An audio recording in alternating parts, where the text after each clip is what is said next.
आज हम बात करने वाले हैं क्रेविंग्स के ऊपर।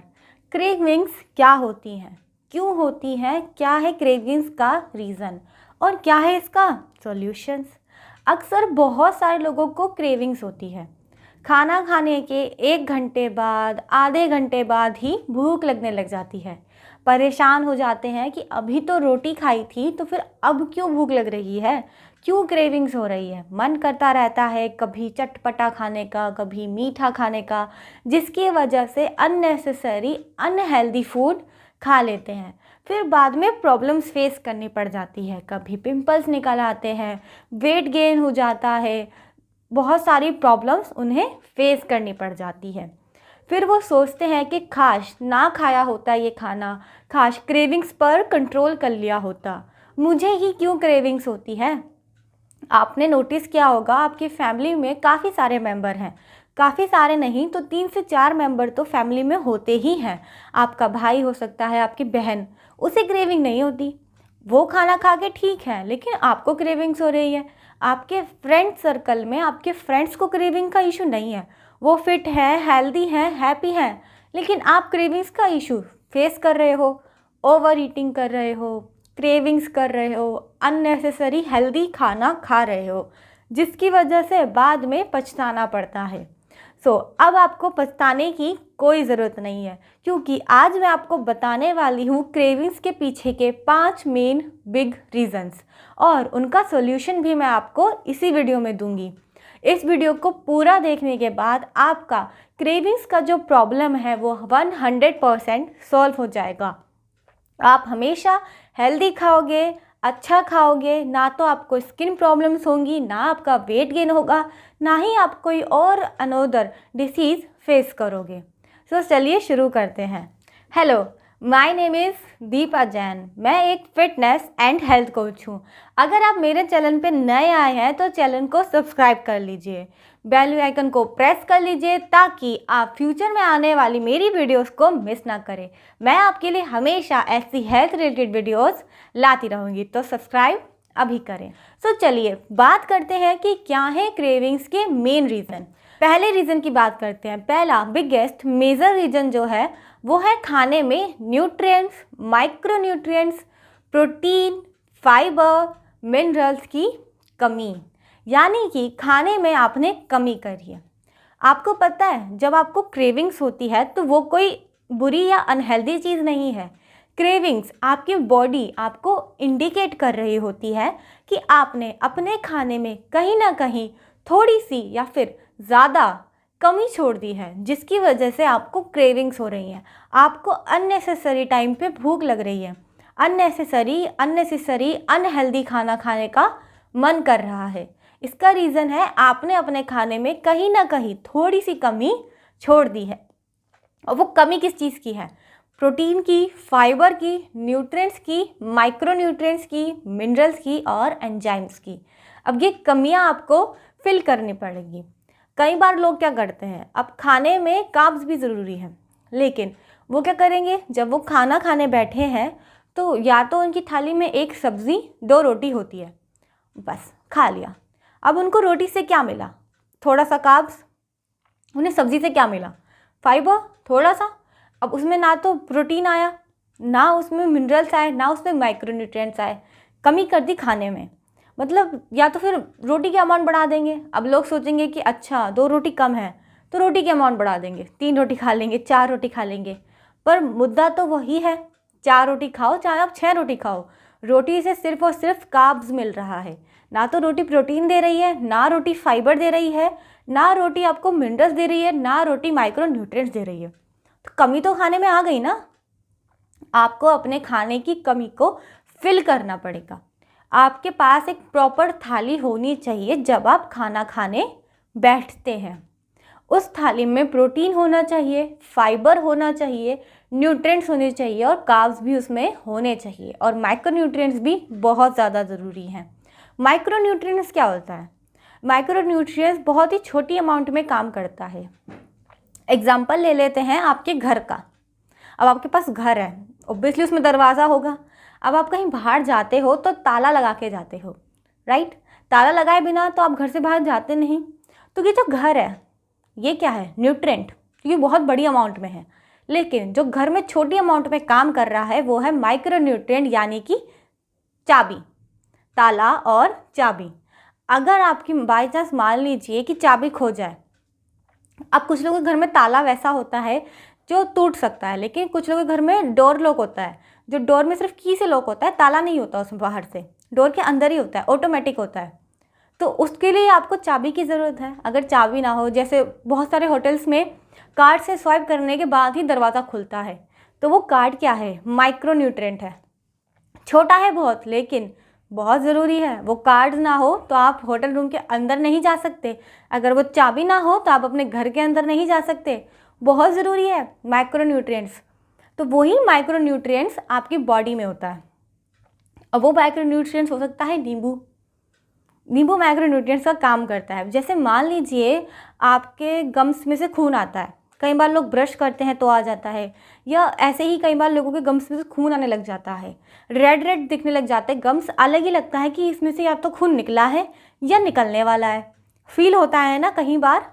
तो वो इस वजह से होता है आपके अंदर माइक्रो न्यूट्रिएंट्स की कमी है, जिसकी वजह से गम्स में से ब्लीडिंग होती है। अगर आप उस माइक्रो न्यूट्रिएंट की कमी को फिल कर लेंगे तो गम्स में से खून नहीं आएगा। तो माइक्रो न्यूट्रिएंट्स की कमी कौन फिल कर सकता है? नींबू। विटामिन सी बेसिकली ज़रूरी होता है। माइक्रो न्यूट्रिएंट का काम करता है विटामिन सी। जैसे कि चाबी की ज़रूरत है, कार्ड स्वाइपर की ज़रूरत है, वैसे ही आपको माइक्रो न्यूट्रिएंट्स की भी ज़रूरत है। माइक्रो न्यूट्रिएंट्स नहीं होगा, छोटी अमाउंट में चाहिए लेकिन काम बहुत बड़ा प्ले करेगा। अब मान लीजिए गम्स में से खून आएगा तो कितनी प्रॉब्लम आपको आएगी। भाई गम्स में से खून आता है तो आपको अच्छा थोड़ी लगता है, परेशान हो जाते हो, दुखी हो जाते हो ना, अच्छा तो फील नहीं करते हो। तो ज़रूरी है, वही होता है हमारा माइक्रो न्यूट्रिएंट्स। छोटी अमाउंट में होगा लेकिन ज़रूरी है। तो अब आपके खाने में कमी हो गई है माइक्रो न्यूट्रिएंट्स की, फाइबर की, प्रोटीन की और कार्ब्स की। अगर आपकी प्रॉपर थाली नहीं होती, आपकी बॉडी को हर एक चीज़ चाहिए, उसे प्रोटीन भी चाहिए। प्रोटीन क्यों चाहिए?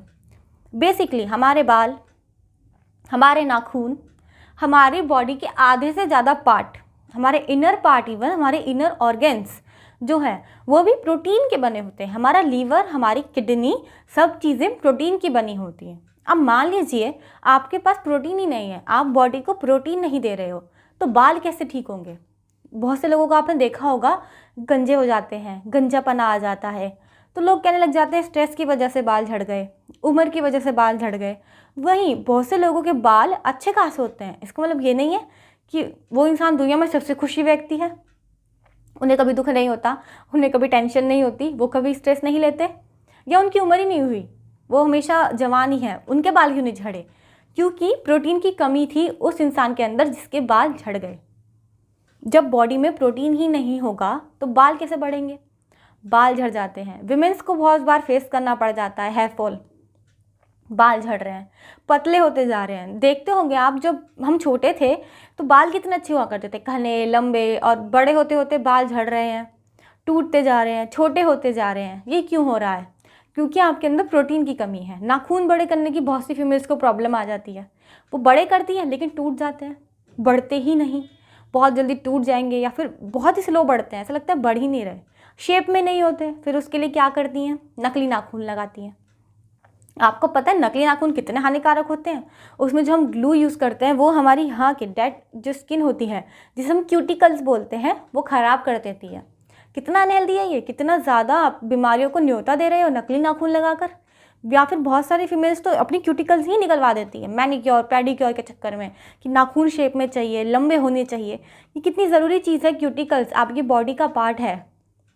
भगवान ने हमें कोई भी बॉडी पार्ट वियर्डली नहीं दिया, फालतू में नहीं दिया कि वेस्ट हो आपको दे दिया। आपकी बॉडी में हर एक पार्ट ज़रूरी है। अगर आपकी आंखें ना होती तो आप इस दुनिया को कैसे देखते? अगर ज़ुबान ना होती तो आप बोलते कैसे? अगर कान ना होते तो आप सुनते कैसे?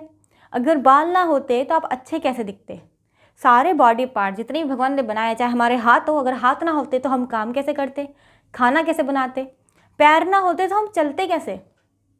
अगर हमारे पास कमर ना होती तो हम सहारा लेके बैठते कैसे? सारे बॉडी पार्ट ज़रूरी हैं। पेट ना होता तो खाना खाते तो वो जाता कहाँ? गला ना होता तो फूड पाइप कहाँ जाता? फूड पाइप ना होता तो खाना कैसे जाता पेट में? मतलब हर एक बॉडी पार्ट जो भी हमें मिला है नेचुरली, जो भी हमें दिया है गॉड ने, ज़रूरी है वो। वेस्ट कोई भी बॉडी पार्ट भगवान ने दिया नहीं है कि ऐसे ही दे दिया, वो भगवान ने दिया है क्योंकि ज़रूरी है। तो ये जो क्यूटिकल्स है ना, ये भी एक ज़रूरी हिस्सा है। ये नाखूनों को प्रोटेक्ट करते हैं गंदगी से, बीमारियों से। वरना नाखूनों के थ्रू काफ़ी सारे हम इन्वायरमेंट में, आजकल तो ऑक्सीजन भी क्लियर नहीं है, गंदगी होती है, कीटाणुस होते हैं, जर्म्स होते हैं, उन सब चीज़ों से, डिसीज़ से बहुत से लोगों को हाथ का इन्फेक्शन हो जाता है, इन्फेक्शंस हो जाते हैं, एलर्जीज़ हो जाती हैं। उन सब से प्रोटेक्ट करते हैं हमारे क्यूटिकल्स। ये क्यूटिकल्स ऐसे ही नहीं दिए हैं, इसका काम है हमारे नाखूनों को प्रोटेक्ट करना। हमारी नाखून की स्किन है, इसको प्रोटेक्ट करना, जिससे कि कोई भी गंदगी, कोई भी बीमारी, कोई भी डिसीज़ हमें ना हो पाए। और हम इन्हीं क्यूटिकल्स को ही निकाल देते हैं। अब नोटिस करना, जो फीमेल्स ज़्यादातर अपने क्यूटिकल्स निकलवा देती हैं, उन्हें कहीं ना कहीं प्रॉब्लम फेस करनी पड़ती है।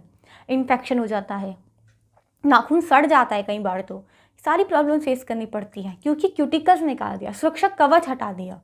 तो ये आपको कभी नहीं करना चाहिए। अगर आप नेचुरली चाहते हो कि नाखून लंबे हो जाएं, बाल अच्छे हो जाएं, सारे बॉडी पार्ट आपके अच्छे रहें, यंग रहें आप, तो आपको खाने में प्रोटीन शामिल कर लेना चाहिए। प्रोटीन बहुत ज़रूरी है, सारे बॉडी पार्ट बने ही प्रोटीन से हैं। अब प्रोटीन किस अमाउंट में लेना है, किस मात्रा में लेना है, वो आपके वेट पे डिपेंड करता है। आपको अपने वेट के अकॉर्डिंग, अपनी एज के अकॉर्डिंग, अपने वक्त के अकॉर्डिंग लेना चाहिए। अगर आप एथलीट हैं तो आपके अकॉर्डिंग प्रोटीन होगा, अगर आप हाउसवाइफ हैं तो उसके अकॉर्डिंग होगा आपका प्रोटीन। वो खैर मैं उस पर आपके लिए वीडियो बना दूंगी कि किस इंसान को कैसे और किस तरीके से कितनी मात्रा में प्रोटीन ज़रूरी है। अगर आप चाहते हैं कि मैं इस टॉपिक पर वीडियो बनाऊं तो आप मुझे कमेंट कर दीजिए। अगर आप मुझे कमेंट करेंगे तो मैं डेफिनेटली इस टॉपिक पे आपके लिए वीडियो बना दूंगी कि प्रोटीन कितना इंसान को लेना चाहिए। अगर आप एथलीट हैं, अगर आप हाउसवाइफ हैं, अगर आप एक ऑफिस में वर्क करने वाले इंसान हैं, अगर आप एक बच्चे हैं, तो आपको किस मात्रा में प्रोटीन की ज़रूरत है उस पर मैं एक वीडियो आपके लिए बना दूँगी अगर आप कमेंट करेंगे तो आप कमेंट कर दीजिए कि किस टॉपिक पर वीडियो चाहते हैं। आपको वीडियो समझ में आ रही है तो भी आप कमेंट कर सकते हैं। ओके, तो अब आपने कमी कर दी अपने खाने के अंदर। हम फर्स्ट पॉइंट पे हैं कि आपने अपने खाने के अंदर कमी की है। अब कमी आपको कैसे फिल करनी है? आपको प्रॉपर थाली डिज़ाइन करनी है अपने लिए जिसमें फाइबर हो। फाइबर क्या होता है? जो चीज़ें हमें नेचर से मिलती हैं, जो हमें प्रकृति ने दी हैं, जैसे कि हरी सब्जियाँ, फल फ्रूट, ये सारी चीज़ें जो भी हैं प्रकृति ने दी है, वो हमें फिल रखती है। फाइबर का क्या फ़ायदा? फाइबर से हमारा जो वेट है वो बढ़ता नहीं है। फाइबर बहुत ही देर में पचता है, और वो देर में पचता है तो वो आपको फिल रखता है, काफ़ी देर तक आपका पेट भरा रहेगा फाइबर लेने के बाद। तो आपको फाइबर खाना चाहिए। प्रोटीन मैंने बताया, बॉडी के आधे से ज़्यादा पार्ट इसी से बने हैं। कार्ब्स भी ज़रूरी हैं क्योंकि अगर कार्ब्स नहीं होगा, फैट नहीं होगा, तो एनर्जी कहाँ से मिलेगी? अब जैसा मैंने एग्जाम्पल दिया था कि घर का, अब मैं एग्जाम्पल देती हूँ आपको गाड़ी का। जैसे गाड़ी में माइक्रोन्यूट्रिएंट्स क्या आ जाएगा? हमारी चाबी, क्योंकि चाबी छोटी है लेकिन उसके बिना कार स्टार्ट नहीं कर सकते, माइक्रोन्यूट्रिएंट्स है। तो सेम चीज़, अब जो उसकी एनर्जी है वो है फ्यूल। अगर कार में फ्यूल ना हो, डीजल ना हो, तो कार चल नहीं सकती। ज़रूरी है ना, उसका फ्यूल है। हमारे घर का फ्यूल क्या होता है? उसकी दीवारें, उसकी मजबूती, उसका पेंट, उसका प्लास्टर। ना हो तो घर गिर जाएगा, ज़रूरी है। सेम चीज़ हमारी बॉडी के साथ है। हमारी बॉडी का फ्यूल है खाना, हमारी बॉडी का फ्यूल है कार्ब्स, फैट, क्योंकि हम पूरे दिन में जितनी भी एक्टिविटीज़ करते हैं उसको करने के लिए हमें एनर्जी की ज़रूरत होती है, और वो एनर्जी हमें मिलती है फैट के थ्रू, कार्ब्स के थ्रू। तो वो हमें बहुत ज़्यादा ज़रूरी है, वो भी होना चाहिए।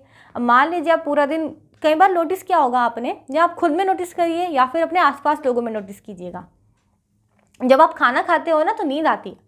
बहुत से लोगों को मैंने सुना है खाना खाने के बाद कहती हैं कि अरे मुझे तो नींद आ रही है, मैं थोड़ी देर सो जाऊं, अभी तो खाना खाया है। कई बार लोग कहते हैं कि खाना खाने के बाद मुझे 2 घंटे सोने को चाहिए।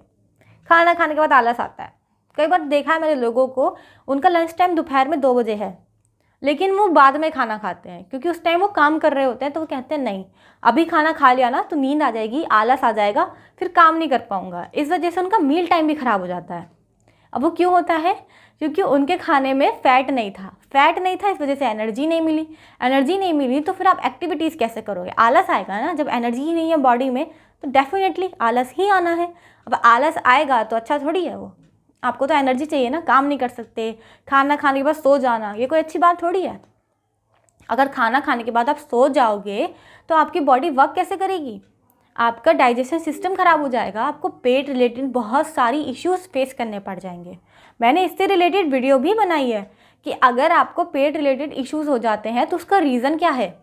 पेट रिलेटेड इशू अगर हो जाते हैं, एसिडिटी अगर आपको हो जाती है तो रीज़न क्या है उसके। अगर आपको वो वीडियो देखनी है तो आप आई बटन पे क्लिक करके देख सकते हैं। इसलिए ये भी बहुत ज़रूरी है आपकी बॉडी के लिए, कार्ब्स और फैट। इसलिए आपको प्रॉपर थाली डिज़ाइन करनी चाहिए।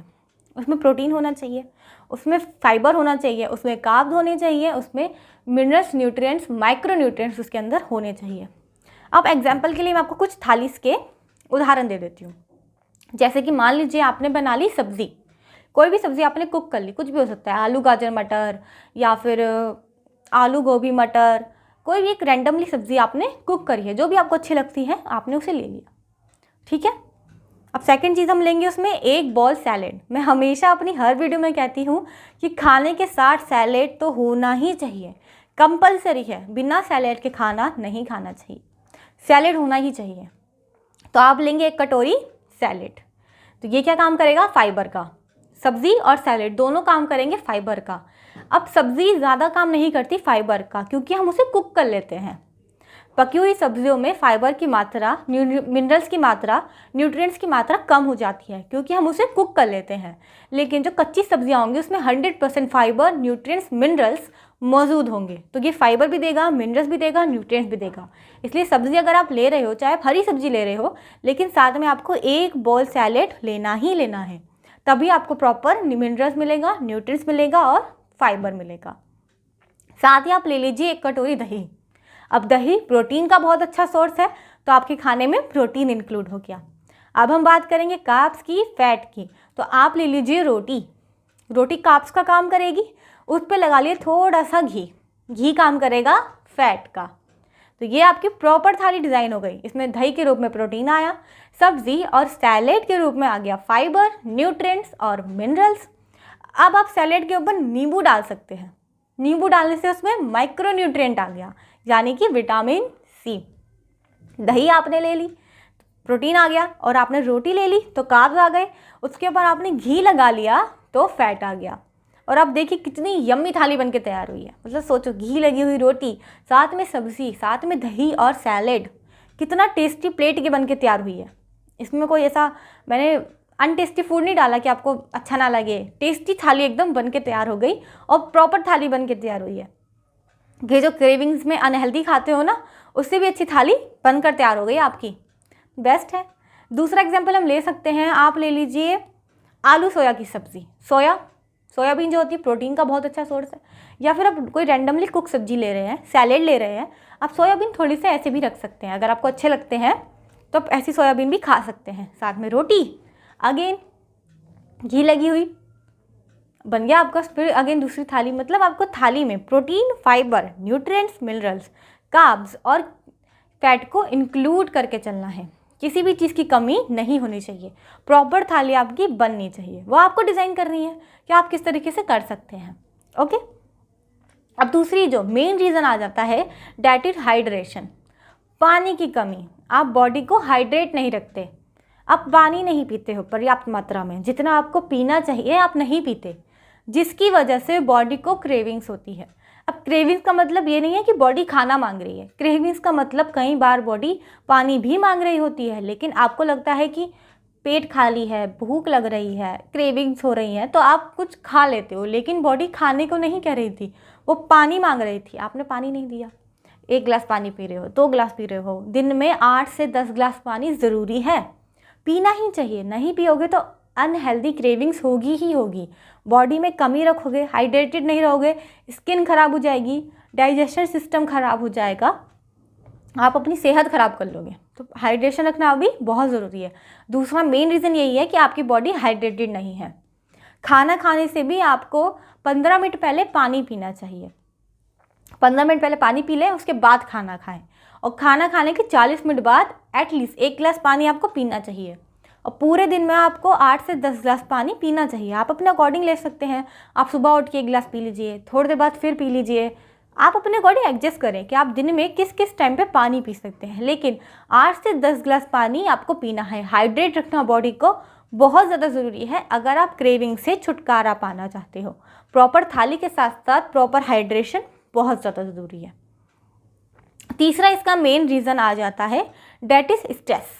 स्ट्रेस बहुत लेते हैं, इमोशन इम्बैलेंस। कई बार होता है कि हम किसी वजह से परेशान हैं, इमोशनल हैं, दुखी हैं, कभी आपको किसी ने कुछ कह दिया या आपने कोई फिल्म देख ली तो आप इमोशनल हो गए, बहुत ज़्यादा कनेक्ट कर गए, या किसी की बातें आपके दिल पे लग गई, या आप किसी वजह से परेशान हो के काम को लेकर किसी भी वजह से, तो वो इमोशन इम्बैलेंस हुआ है, जिसे हम हार्मोन इम्बैलेंस भी कहते हैं। मैंने हार्मोन इम्बैलेंस के ऊपर भी वीडियो बनाई हुई है, अगर आप वो देखना चाहते हैं तो आप वो भी देख सकते हैं आई बटन पे क्लिक करके। लेकिन वो इमोशन इम्बैलेंस, हार्मोन इम्बैलेंस होते हैं ना, तब भी हमें अननेसेसरी क्रेविंग होती है, उसे इमोशनल क्रेविंग कहते हैं। जब हम दुखी होते हैं, परेशान होते हैं, तो हमको लगता है कि हम कुछ खा लें, इमोशनल है। कई बार लोगों को फिल्म देखते देखते खाने की आदत होती है ना, क्योंकि उस टाइम पे काफ़ी सारे इमोशंस चल रहे होते हैं, कभी हम खुश हो जाते हैं, कभी हम दुखी हो जाते हैं, हम बहुत कनेक्ट कर जाते हैं हीरो से, हीरोइन से, कि अरे उसको मार रहा है विलन को, तो हम खुश हो जाते हैं कि पिट रहा है विलन। कई बार हम इमोशनल हो जाते हैं जब हीरोइन अलग हो जाते हैं, हीरो मर जाता है तो हम दुखी हो जाते हैं, हालांकि हमें पता है कि फिल्म चल रही है, रियल में ऐसा कुछ नहीं हुआ, लेकिन हम इमोशनल हो जाते हैं, कनेक्ट कर जाते हैं कई बार फिल्म से, तो इस वजह से आपके इमोशन इम्बैलेंस हो जाते हैं। अब इमोशन इम्बैलेंस को आप क्रेविंग समझ लेते हैं। आपको लगता है मुझे भूख लग रही है, मुझे कुछ खाना चाहिए, कभी आप कुछ मीठा खा लेंगे, कभी आप कुछ चटपटा खा लेंगे, कुछ भी अननेसेसरी आप खा लेंगे, क्योंकि आपकी इमोशंस इम्बैलेंस हुए थे, हार्मोन इम्बैलेंस हुए थे, आपको लगा क्रेविंग्स हो गई, वो भी इस वजह से होती है। तो स्ट्रेस नहीं लेना चाहिए, ज़्यादा भावनाओं में बहना नहीं चाहिए, अपने इमोशंस को आपको कंट्रोल करना सीखना चाहिए, हार्मोन इम्बैलेंस को बैलेंस में लाना आपको सीखना चाहिए। अगर आप ऐसा कर लोगे तो अननेसेसरी क्रेविंग, जो इमोशनल क्रेविंग हुई थी, वो आपको नहीं होगी। तीसरा रीज़न हो गया। अब चौथा रीज़न आ जाता है फिजिकल एक्टिविटी की कमी। आप एक्टिविटीज़ नहीं करते, पूरा दिन ऑफिस में बैठे रहते हो लैपटॉप के आगे, कुछ नहीं करते, ना चलोगे, ना दौड़ोगे, ना जॉगिंग करोगे। बहुत से लोगों को मैंने देखा है ऐसा करते हैं। हाउस वाइफ भी थोड़ा बहुत घर का काम, हालांकि घर में काम होता है, लेकिन करने के बाद वो भी लेट जाती हैं, टीवी सीरियल देख रही हैं, बैठी हैं, कुछ नहीं कर रहे। फिर वो क्या रीज़न देते हैं कि भाई मैंने घर के इतने सारे काम करे, टाइम किसके पास है। एक वर्किंग मैन क्या एक्सक्यूज़ देगा कि पूरा दिन तो ऑफिस में रहता हूँ, अब मैं एक्सरसाइज कब करूँ। तो आप मॉर्निंग का थोड़ा सा जल्दी उठ के, 8 बजे उठते हो 7 बजे उठ जाओ, अगर 7 बजे उठते हो तो 6 बजे उठ जाओ। आधा घंटा पहले उठकर, आधा घंटा अर्ली उठ के अपने रेगुलर टाइम से आपको एक्सरसाइज का टाइम निकालना ही चाहिए। उसमें आप कुछ भी करो जो आपको अच्छा लगता हो, योगा कर सकते हो, साइकिलिंग आप कर सकते हो, अगर योगा नहीं अच्छा लगता, जिम जाना नहीं अच्छा लगता, तो साइकिलिंग कर सकते हो, जॉगिंग कर सकते हो, वॉकिंग कर सकते हो, रनिंग कर सकते हो। इतनी सारी इजी एक्सरसाइज हैं। या फिर अगर आप यूट्यूब पे भी सर्च करोगे तो आपको बहुत सारी ऐसी एक्सरसाइज मिल जाएंगी जो आप घर पर कर सकते हो। इजी बेड एक्सरसाइजेज, कि आप भाई सुबह उठे और आप बेड पर ही वो एक्सरसाइजेज कर रहे हो। योगा कर सकते हो। अगर आप जिम जाना पसंद करते हो या जिम जा सकते हो तो आप जिम जाइए, लेकिन फिजिकल एक्टिविटी बहुत ज़रूरी है। क्यों ऐसा होता है?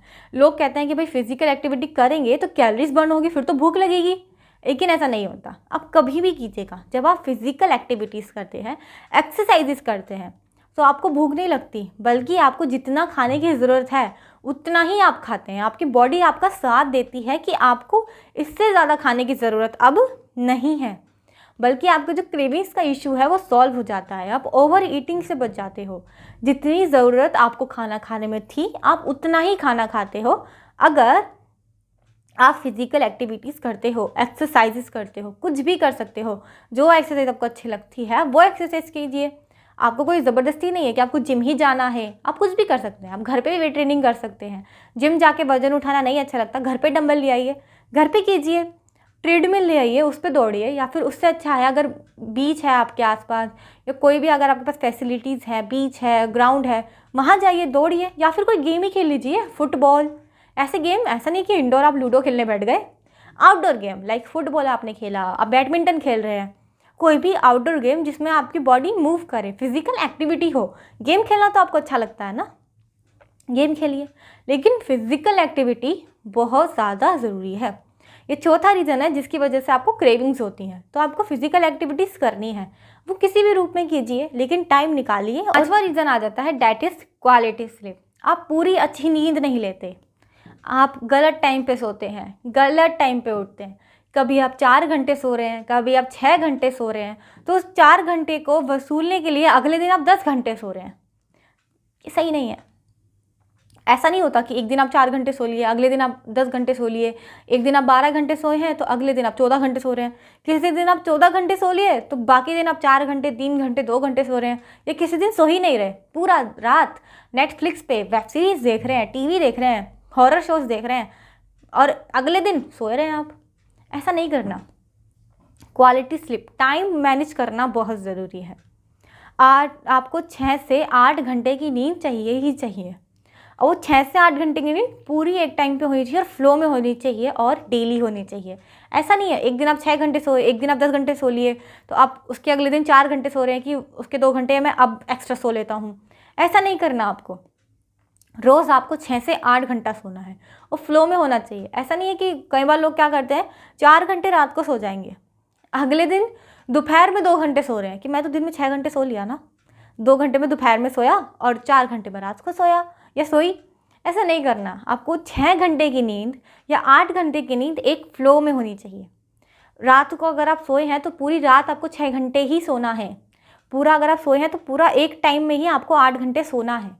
ऐसा नहीं है कि कभी 4 घंटे फिर 4 घंटे या 2 घंटे 3 घंटे ऐसे करके आप सो रहे हैं, या किसी दिन अगर आप 5 घंटे सो रहे हैं तो अगले दिन आप 10 घंटे सो रहे हैं कि वसूल रहे हैं उस दिन का घंटा, उस दिन का सोना अब वसूल रहे हैं। वो आपको नहीं करना।